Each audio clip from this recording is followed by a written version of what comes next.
Hi ಸ್ನೇಹಿತರೆ, ಎಲ್ಲರಿಗೂ ನಮಸ್ಕಾರ. ನಾನು ನಿಮ್ಮ ಪ್ರೀತಿಯ ನಂದಿನಿ, ಮಲೆನಾಡ ಮಲ್ಲಿಗೆ ಅಡುಗೆ ಚಾನಲಿಂದ. ಸ್ನೇಹಿತರೆ, ಇವತ್ತು ಒಂದು ಫ್ರೂಟ್ ಲಸ್ಸಿನ ಮಾಡ್ಕೊಳ್ಳೋಣ.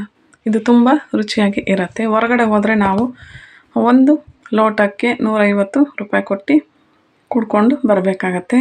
ಈ ರೀತಿ ಮಾಡಿದ್ರೆ ಮನೆ ಮಂದಿ ಎಲ್ಲ ನಾವು ಕುಡಿಬೋದು. ಹಾಗಿದ್ರೆ ಬನ್ನಿ, ಇದಕ್ಕೆ ಏನೇನು ಬೇಕಂತೇಳಿ ನೋಡ್ಕೊಳ್ಳೋಣ. ನಾನಿಲ್ಲಿ ಅರ್ಧ ಆ್ಯಪಲ್ ಹಾಗೂ ಅರ್ಧ ದಾಳಿಂಬೆನ ತೊಗೊಂಡಿದ್ದೀನಿ. ನಾನಿಲ್ಲಿ ಕಾಮ ಕಸ್ತೂರಿ ಬೀಜನ ನೆನೆಸ್ಕೊಂಡು ತೊಗೊಂಡಿದ್ದೀನಿ. 5 ಚಮಚ ತೊಗೊಂಡಿದ್ದೀನಿ. 2 ಬಾಳೆಹಣ್ಣನ್ನು ಕಟ್ ಮಾಡಿ ತೊಗೊಂಡಿದ್ದೀನಿ. ಇದು ರೋಸ್ಟೆಡ್ ಶಾವಿಗೆನಾದರೂ ತೊಗೊಳ್ಬೋದು, ಇಲ್ಲಾಂದರೆ ನಾವು ಆ ಶಾವಿಗೆನ ಹಸಿ ಶಾವಿಗೆನ ಹುರ್ಕೊಂಡು ತೊಗೊಳ್ಬೋದು. ಡ್ರೈ ಫ್ರೂಟ್ಸ್ ನಾನಿಲ್ಲಿ 3 ಥರ ಡ್ರೈ ಫ್ರೂಟ್ಸ್ನ ತೊಗೊಂಡಿದ್ದೇನೆ. ಯಾವುದಾದ್ರೂ ತೊಗೊಳ್ಬೋದು ಡ್ರೈ ಫ್ರೂಟ್ಸ್. ಹಾಲನ್ನು ಕಾಯಿಸ್ಕೊಂಡು 3/4 ಲೋಟ ಹಾಲನ್ನು ತೊಗೊಂಡಿದ್ದೇನೆ. ಜಾಸ್ತಿ ಬೇಕಂತ ಹೇಳಿದ್ರೆ ನೀವು 1 ಲೋಟ ತೊಗೊಳ್ಬೋದು. ಸ್ವಲ್ಪ ಸಕ್ಕರೆ ತೊಗೊಂಡಿದ್ದೇನೆ, ಇಲ್ಲ ಬೆಲ್ಲನೂ ತೊಗೊಳ್ಬೋದು. ಇಲ್ಲಿ ಕಸ್ಟರ್ಡ್ ಪೌಡರ್ ತೊಗೊಂಡಿದ್ದೇನೆ, ಹಾಗೂ ಬಾದಾಮ್ ಪೌಡರ್ ಹಾಗೂ ಜೇನುತುಪ್ಪ 1 ಚಮಚನ ತೊಗೊಂಡಿದ್ದೇನೆ.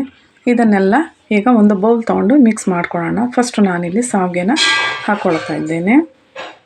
ಶಾವಿಗೆ ರೋಸ್ಟ್ ಆಗಿರೋದ್ರಿಂದ ಅದು ಹಸಿ ಆಗೋದಿಲ್ಲ. ಇದು ನೆಂದರೆ ತುಂಬಾ ರುಚಿಯಾಗತ್ತೆ. ಈಗ ನೆಕ್ಸ್ಟ್ ನಾನು 3/4 ಲೋಟ ಏನು ಹಾಲು ತೊಗೊಂಡಿದ್ದೆ ಆ ಹಾಲನ್ನ ಹಾಕ್ಕೊಳ್ತಾ ಇದ್ದೇನೆ. ನೀವು ಗಟ್ಟಿ ಹಾಲಾದರೂ ತೊಗೊಳ್ಬೋದು, ಇಲ್ಲ ಸ್ವಲ್ಪ ನೀರು ಹಾಕಿ ಕಾಯಿಸಾದರೂ ತೊಗೊಳ್ಬೋದು. ಸಕ್ಕರೆ ರುಚಿಗೆ ತಕ್ಕಷ್ಟು ಸಕ್ಕರೆ ತೊಗೊಳ್ತಾ ಇದ್ದೀನಿ. ಯಾಕಂತ ಹೇಳಿದರೆ ಕಸ್ಟರ್ಡ್ ಪೌಡರ್ ಅದರಲ್ಲೆಲ್ಲ ಸಕ್ಕರೆ ಅಂಶ ತುಂಬ ಇರುತ್ತೆ, ಫ್ರೂಟ್ಗಳಲ್ಲೂ ಇರುತ್ತೆ. ಹಾಗಾಗಿ ನಾನು ಸಕ್ಕರೆನ ಸ್ವಲ್ಪ ಕಡಿಮೆ ತೊಗೊಂಡಿದ್ದೀನಿ. ಬಾಳೆಹಣ್ಣೇನು ಹೆಚ್ಕೊಂಡಿದ್ದೆ ಅದನ್ನು ಹಾಕ್ಕೊಳ್ತಾ ಇದ್ದೀನಿ. ಈಗ ಡ್ರೈ ಫ್ರೂಟ್ಸ್ಗಳೇನು ತೊಗೊಂಡಿದ್ದೆ, ದ್ರಾಕ್ಷಿ, ಗೋಡಂಬಿ ಹಾಗೂ ಬಾದಾಮಿನ ನಾನು ತೊಗೊಂಡಿದ್ದೇನೆ, ಅದನ್ನು ಹಾಕ್ಕೊಳ್ತಾ ಇದ್ದೇನೆ.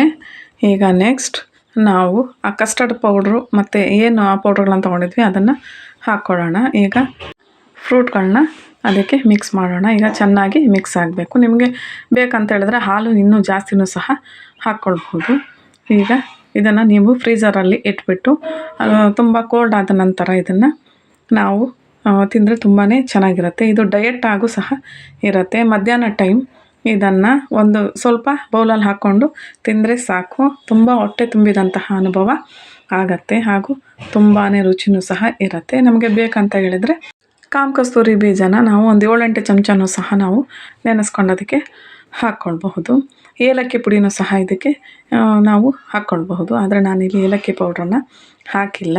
ಈಗ ಇದನ್ನು ಇನ್ನೊಂದು ರೀತಿಯಲ್ಲೂ ಸಹ ನಾವು ಮಾಡಬಹುದು. ಇದನ್ನು ಮಿಕ್ಸಿ ಜಾರಿಗೆ ಹಾಕ್ಕೊಂಡ್ಬಿಟ್ಟು ಇದನ್ನು ನಾವು ಈ ಮಿಲ್ಕ್ ಶೇಕ್ ಥರ ಕುಡಿತೀವಿ ಅನ್ನೋ ಹಾಗಿದ್ರೆ ಹಾಕ್ಕೊಂಡು ಇದನ್ನು ಪೂರ ಮಿಕ್ಸಿ ಮಾಡಿಕೊಂಡು ಅದನ್ನು ಸಹ ನಾವು ಫ್ರೀಝರಲ್ಲಿ ಇಟ್ಕೊಂಡು ನೋಡಿ ಈ ರೀತಿ ಬರುತ್ತೆ ಗಟ್ಟಿಗೆ. ಈ ರೀತಿಯೂ ಸಹ ನಾವು ಅದನ್ನು ಕುಡಿಬಹುದು. ಬೇಡ ನಾವು ಅದೇ ರೀತಿ ನಮಗೆ ತುಂಬಾ ಚೆನ್ನಾಗಿರುತ್ತೆ ಅಂದರೆ ಆ ರೀತಿಯೂ ಸಹ ಕುಡಿಬಹುದು. 2 ರೀತಿಯೂ ತುಂಬಾ ರುಚಿಯಾಗಿ ಇರುತ್ತೆ ಸ್ನೇಹಿತರೆ. ಬೇರೆ ಥರ ಮಿಲ್ಕ್ ಶೇಕ್ಗಳನ್ನು ಕುಡಿದು ಬೇಜಾರಾಗಿದ್ದೆ ಈ ರೀತಿ ಒಮ್ಮೆ ಮಾಡಿ ನೋಡಿ.